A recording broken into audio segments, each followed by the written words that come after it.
Me voy a permitir de leer una semblanza académica del doctor Botello, que es doctor en Ciencias del Mar, Oceanografía Química por la UNAM y la Universidad de Texas, es investigador titular C de tiempo completo del Instituto de Ciencias del Mar y Limnología de esta universidad, profesor de asignatura B del programa de posgrado en Ciencias del Mar, cuenta con 45 años de antigüedad en la UNAM, es investigador nacional nivel 2 y miembro de la Academia Mexicana de Ciencias. Actualmente es miembro de comités internacionales de la UNESCO para estudio de la integración de la salud de los océanos y la salud humana del Programa Internacional sobre Zonas Costeras, GEOS UNESCO, del 2002 al 2005. Responsable de varios proyectos, más de 50 proyectos nacionales y regionales sobre aspectos de contaminación marina y costera, impacto ambiental y toxicología acuática. Es jefe de la Unidad Académica de Geología Marina y Ambiental del instituto ya mencionado y obtuvo el Premio Estatal de Ecología del Estado de Tabasco en 2 ocasiones, en la categoría Protección Ambiental y Acción ante el Cambio Climático 2009-2011. Cedo la palabra al doctor Alfonso Vázquez Botello. Muy amable, Egbert, muchísimas gracias por la cordial invitación, a ustedes por darse el tiempecito para escuchar un poco algo diferente de lo que han estado escuchando. Pero cuando Egbert me hace la invitación, la reflexión es sobre qué voy a hablar en este simposio. Él me pide de que busque por ahí alguna liga entre la necesidad de la información que tenemos los ambientalistas con la que el gobierno puede ofrecernos. Y ahí es a donde encuentro yo varios ejemplos, varias ligas, de las cuales dependemos pues todos nosotros, todos los habitantes del planeta.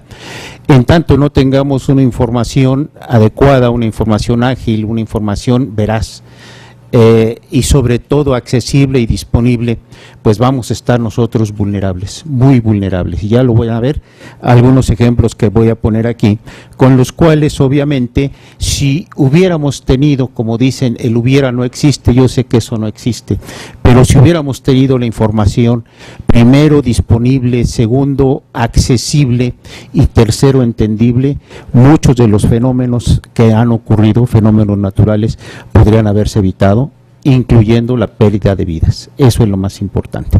Bien, ¿qué es lo que yo espero de una información gubernamental? Yo como persona que trabajo en aspectos del medio ambiente, primero, yo quiero que esa información sea disponible. ¿Por qué?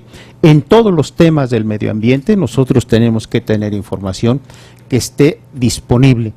Segundo, que sea actualizada y que sea accesible en los 3 ejes que tenemos aquí. Y lo más importante de lo que estaban hablando los colegas que me precedieron, que esa información sea confiable. Cuando yo estoy elaborando mi gráfico para darles a ustedes estas 3 premisas de las cuales yo espero esa información, en la jornada del 28 de marzo hay una licenciada, la licenciada Pilar Noriega, de la Comisión de la Verdad del Estado de Guerrero, ojo, de la Comisión de la Verdad, ¿sí? Señaló que habrá dificultades de acceso íntegro a la documentación sobre la guerra sucia que se libra en el estado de Guerrero, ya que como constató la Comisión de Derechos Humanos, y aquí está en azul lo que es más importante, los expedientes están incompletos, dispersos, ocultos, bajo reserva, mutilados o alterados. Esta frase, esta sola frase, ¿verdad?, pues va en contra de todo lo que yo estoy poniendo aquí, y por lo tanto la Comisión de la Verdad del Estado de Guerrero pues difícilmente va a encontrar la verdad que busca, porque no tiene la información adecuada. Y así se van dando los ejemplos. ¿Qué pasa con la información en los sistemas naturales, en nuestros sistemas?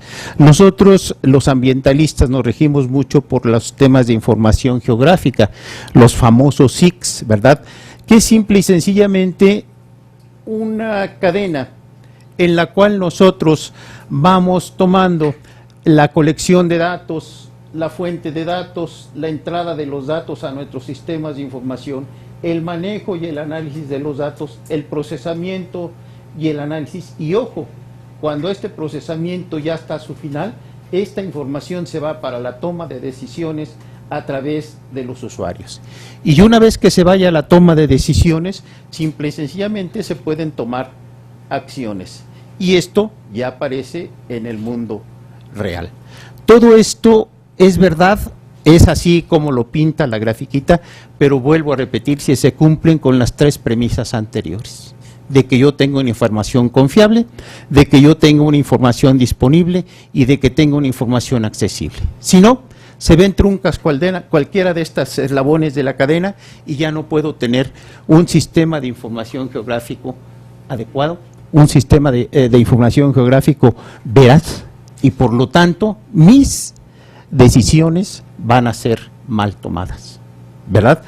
Este sistema permite tres acciones principales: el gestionar la información, que permite la búsqueda selectiva de esa información. ¿Qué quiero yo buscar? No toda la información la quiero buscar, yo quiero buscar la información que a mí me sirva.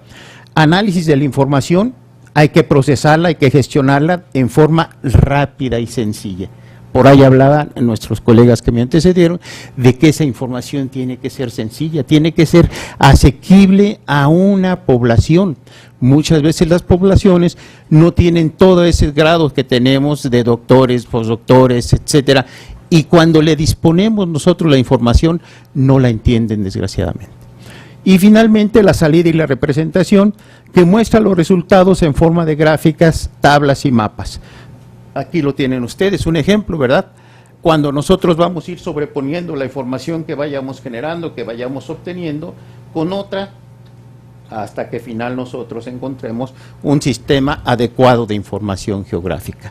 Pero vuelvo a repetirles que va a estar erróneo si desde las bases de la que yo tomo la información gubernamental, porque esto está basado mucho en la información gubernamental, pues no me sirve.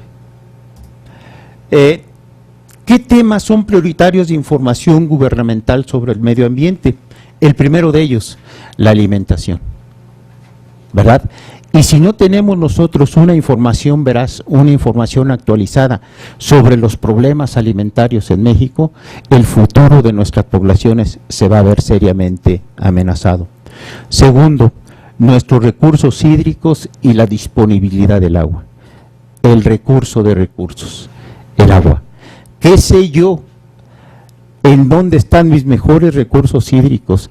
¿Qué calidad de agua tenemos? ¿Y qué disponibilidad tendremos de ella? Ese es un tema prioritario de información gubernamental y tiene que estar completamente actualizado, completamente al día. Pero por el contrario, yo en vez de oír que está disponible la información sobre nuestros recursos hídricos, amenaza la información con que en la Ciudad de México la Semana Santa puede ser que sea la semana totalmente seca, que no tengamos agua, porque van a ser, ¿verdad?, reparaciones en el sistema Cutzamala. Si eso es veraz, pues vayan previéndose de agua, porque la Semana Santa va a ser seca para todos nosotros. Pesca y acuacultura, otro tema preponderantemente de peso. ¿Qué sabemos de nuestra pesca, de nuestros recursos pesqueros? ¿En dónde están? ¿Cómo es su disponibilidad? ¿Cuál es su productividad? ¿En dónde puedo yo accesar a esos recursos? Tampoco hay un tema prioritario en el gobierno que diga: esta es la información que te brindo día con día para que tú sepas en dónde vas a obtener tus recursos pesqueros. La acuacultura, lo mismo, ¿sí? Pocos de nosotros sabemos, lo que sí nos dedicamos a ello, que en Sinaloa están las 200 y tantas granjas camaronícolas o de acuicultura. Pocos lo sabemos, pero ese debe de ser una información disponible a toda la sociedad. Disponible a toda la sociedad, y ustedes no lo sabían, ¿verdad? Entonces, esos son temas en los cuales, les digo, nuestra famosa sustentabilidad queda vulnerable y queda amenazada. Luego tenemos, obviamente, el problema de nuestro crecimiento demográfico, de nuestro crecimiento industrial, que es la contaminación y los manejos de desechos. ¿Qué sabemos nosotros sobre la contaminación del aire? Pues lo único que sabemos es que a veces cuando hay amenaza de que se elevaron las concentraciones de gases en la atmósfera, dicen no circula un día o no circula 2 días. En ese momento no dan información, dan una prohibición, ¿verdad? Pero no dan la información. Bien, y esa la debemos de tener día con día. El agua lo mismo, ¿qué cuerpos de agua, de lagos, ríos y los mares adyacentes están contaminados o no están contaminados? Y puedo confiablemente pescar en ellos, confiablemente hacer uso de ellos, no lo sabemos. Viene otro tema muy acorde, la normatividad ambiental. ¿Qué sabemos nosotros o el gobierno, qué disponibilidad nos da de saber sobre la normatividad ambiental que tenemos? Pues también únicamente quizá los que nos dediquemos lo busquemos, y cuando entramos a las páginas, ¿saben qué nos dice? Información no disponible. ¿Sí? O, como decía por ahí las personas que antecedieron, me lo dan cuando la legislación es de hace 10, 15 años. No, yo la necesito ahorita porque el problema es este. ¿Sí? Entonces ahí es otro vacío de información. Alertamiento de desastres, temblores, huracanes e inundaciones. Les voy a poner el solo ejemplo del caso de Guerrero, por eso venía la Comisión de la Verdad de Guerrero en la primera diapositiva. Pues simple y sencillamente, cuando vino el último huracán, a las personas que vivían en las zonas vulnerables, que ellos no sabían el grado de vulnerabilidad donde estaban viviendo, y que ese es uno de los temas prioritarios que se le debe de dar a la población, no lo sabían y vinieron todos los desastres con los cuales el huracán arrasó con ellos. Pérdidas de vida, pérdidas de infraestructura, pérdidas humanas. El tema de los huracanes que está ahorita de moda. ¿Cuántos huracanes y en dónde se estima que van a pegar esos huracanes? Porque tenemos que tener información predictiva para que después sea una información cognitiva. Eso es lo que debemos de tener. ¿Cuántos huracanes y en dónde los esperamos? No lo sabemos. Simple y sencillamente, sí sabemos que el país es uno de los principales imanes para los huracanes en el Golfo y en el Pacífico, para que en la temporada de huracanes vengan con todos los desastres que los acompañan. Viene finalmente el tema de boga, el tema de moda contra toda la información que tenemos, el cambio climático. ¿Qué esperamos tener de información del cambio climático? Aumento del nivel del mar, erosión costera, calidad del agua, pesca, huracanes y su frecuencia, la destrucción de manglares, la destrucción de dunas y la hidrodinámica de ríos. Si no tenemos todo eso, nos lleva a estos desastres, ¿verdad? A que no seamos capaces nosotros de predecir ni la frecuencia ni el sitio en donde los huracanes van a llegar. A que no sepamos su trayectoria en todo el lado donde ellos se originan y que ponen en riesgo pues a todas estas poblaciones del Gran Caribe.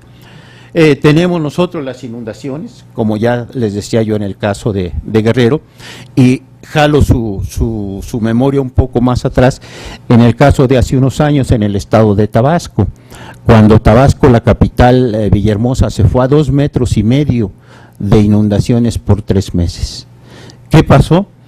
Al señor que manejaba las compuertas de las presas que están en Chiapas, pero cuyos ríos van a dar a Tabasco, no le comunicó al señor de la Comisión Nacional del Agua de Villahermosa que iba a abrir las compuertas. Las abre y el agua se viene y arrasa con todo. Entonces ahí hubo falta de comunicación. ¿Sí? Lo que estamos buscando nosotros. ¿Recuerdan ustedes el problema de Tailandia hace unos 5 o 6 años, no?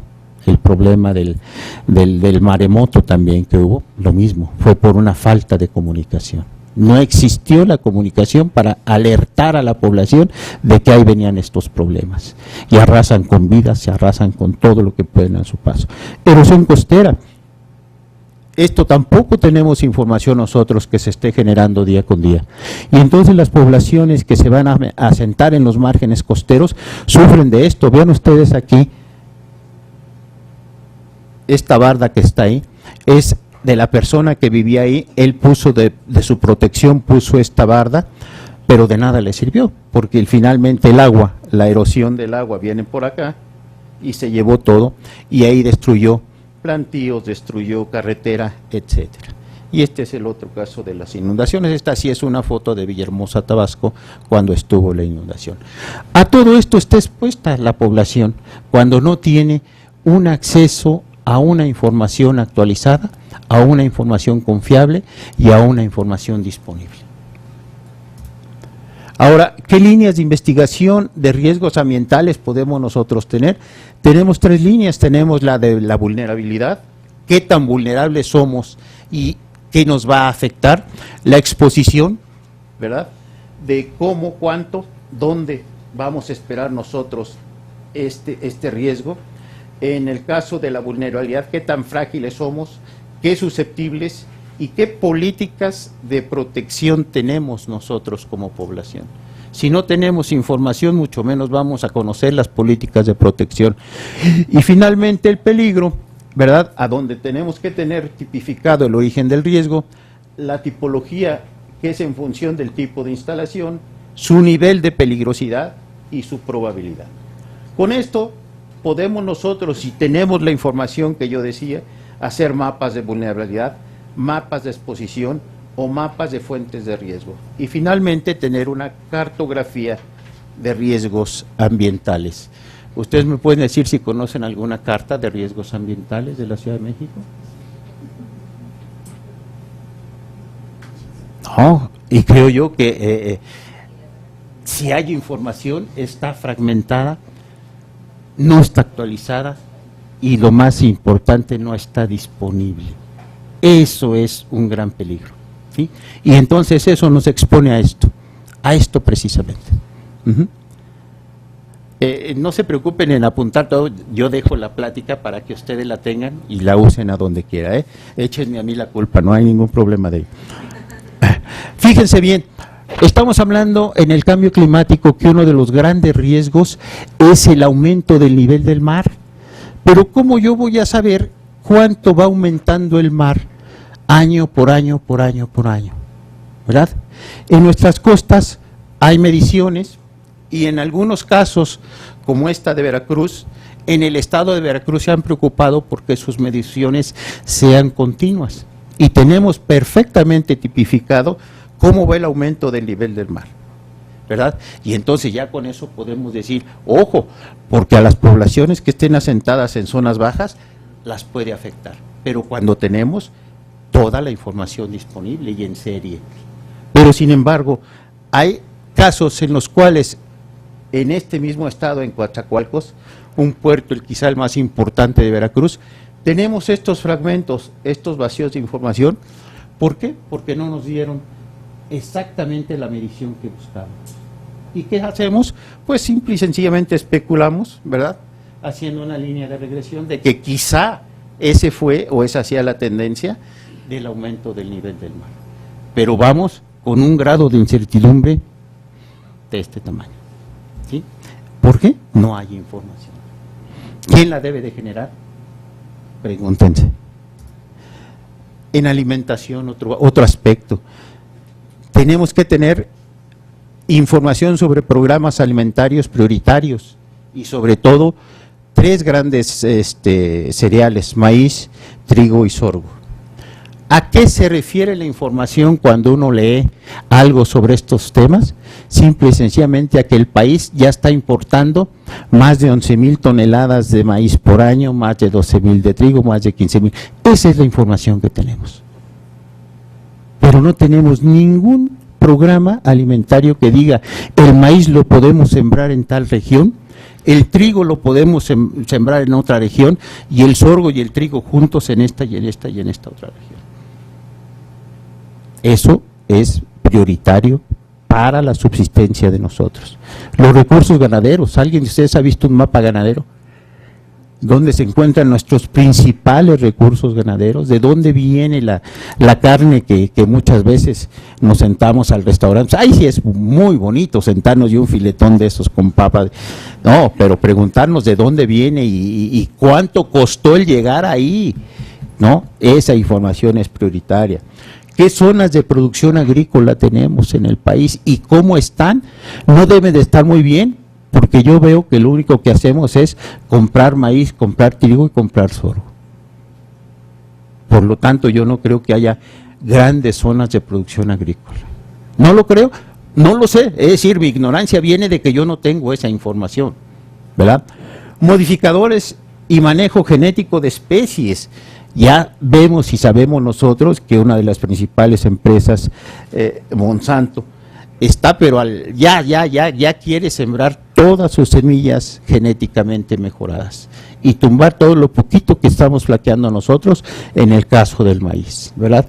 Si lo hace, ¿cuál va a ser el destino de nuestro campo? No lo sé. Y finalmente las zonas de sembradíos improductivas. Hay grandes áreas del país que están ahí y que sirven de campo de golf para las vacas. De verdad que son potentadas porque tienen 3 o 4 hectáreas cada vaca, ¿verdad? Que uno la ve aquí y la otra la ve hasta... Pero es un pastizal completamente y totalmente improductivo. Eso yo creo que es falta de una política agraria, pero más que nada también una política de información a la sociedad, para poder nosotros decir, oiga, ¿por qué no se está utilizando eso? Finalmente, el recurso de recursos, las fuentes de abastecimiento de las grandes ciudades, en este caso pongo 2, el Distrito Federal y el río Cutzamala, el ejemplo que les acabo de dar, ¿no? Que cada vez que quieren nos cortan el agua porque le van a hacer reparaciones al Cutzamala. Y en el caso de Guadalajara, mucho más crítico, nosotros dependemos de un río, que ojalá y no se seque o no baje su nivel, pero Guadalajara, el lago de Chapala, ha perdido cerca del 40% de su nivel, y las personas que viven en Guadalajara, los tapatíos, ya están también padeciendo grandes problemas por la falta de agua potable. ¿Sí? Esto debe de ser informado a la sociedad, esto debe de ser disponible para que la sociedad lo conozca. Principales recursos hídricos, ¿cuáles son ya nuestros ríos, nuestros lagos y sus presas? Hablo no de que sean los principales, hablo de su funcionalidad en estos momentos. ¿Sí? Tenemos unos ríos maravillosos, unos ríos enormes, pero ¿qué tanto realmente son funcionales? ¿No? Y nos sirven a nosotros. Y finalmente, la demanda y la calidad del agua. Creo yo que nuestra población está creciendo enormemente, pero no están creciendo nuestros recursos hídricos. Son los mismos, exactamente los mismos. Y si antes en el Distrito Federal éramos 8 o 10 millones de personas y más o menos teníamos acceso y disponibilidad al agua, ahora no la tenemos. Ahora tenemos problemas por cortes seccionales en las diferentes delegaciones de que el agua tiene que ser ahora racional. ¿Sí? Fíjense bien este dato que acaba de salir de hace una semana y que el panel del cambio climático de las Naciones Unidas señala como una conclusión. Dice: el crecimiento económico y demográfico en los países emergentes, México es un país emergente, provocará en las próximas décadas un fuerte incremento de la demanda de agua y energía con altos riesgos de agotamiento de los recursos del planeta. No lo estoy diciendo yo, no lo estoy, se los estoy comunicando porque esto lo dicen los señores que conocen de ello, el grupo de expertos de la UNESCO. Y ahí está el de dónde viene y el ciclo del agua, que se ve alterado precisamente por todas nuestras funciones que desarrollamos en el planeta. Y este informe predice que habrá un aumento de 55% de la demanda de agua en los próximos 35 años. Fíjense bien, 55%, o sea, tenemos casi que llegar a más de la mitad de la que actualmente estamos nosotros consumiendo. Y así en el 2050, 2.300 millones de personas vivirán en zonas sometidas a un estrés hídrico muy severo, en particular norte de África, Asia Central y partes de Sud y Centroamérica. Esto nos toca a nosotros. ¿Ok? Finalmente, por ahí hablaban del Senado. y qué bueno que lo hablaron. Esto salió también hace unos pocos días, dice que el Senado de la República amplía el acceso a la información científica. ¡Wow! No, lo amplía, pero si no puedo accesar, ¿cómo lo va a ampliar? Y dice, el Pleno del Senado aprobó reformas legales para impulsar el acceso abierto a la información de carácter científico, tecnológico y de innovación del país. Es decir, esto engloba todo lo que yo estoy diciendo anteriormente. Ojalá sea cierto y ojalá pueda yo tener acceso a todo esto que estoy buscando. Y finalmente, con los cambios se faculta al Consejo Nacional de Ciencia y Tecnología a diseñar y ejecutar una estrategia que tenga como objetivo democratizar el acceso abierto, crear y establecer las bases de operación de un repertorio nacional para que el conocimiento universal esté a disposición de la población general. Esto yo lo interpreto como una frase muy elegante de los senadores y de los diputados, pero quiero ver a ver hasta cuánto puede ser verdad. Ya me queda poco a mí, pero bueno, hay que dejarles a ustedes que son jóvenes la inquietud y que vean y que demanden esa. Todo esto es una demanda. Ahí hablaban de la población es la que debe demandar este tipo de información. Y creo que con eso terminamos. Les agradezco mucho. Desgraciadamente...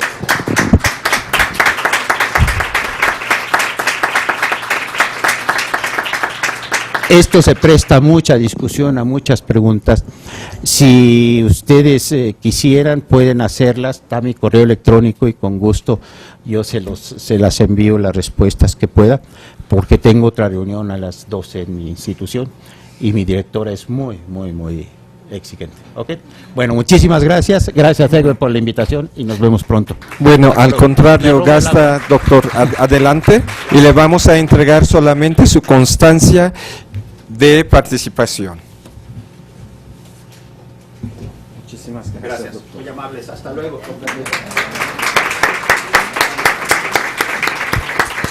Le damos las gracias al doctor Alfonso Vázquez Botello, investigador del Instituto de Ciencias del Mar y Limnología, que nos ha mostrado desde otra perspectiva cómo y por qué debemos tener acceso a la información, y que este acceso a la información nos puede ocasionar, liberar, y también sin la información pueden ocasionar desastres para toda nuestra población. Y lamentablemente el doctor tenía un compromiso, y ya como les dijo, y de todas formas le agradezco a ustedes su comprensión, y también al doctor Botello, que nos hizo el favor de presentarnos algunas reflexiones desde otro ámbito. Muchísimas gracias.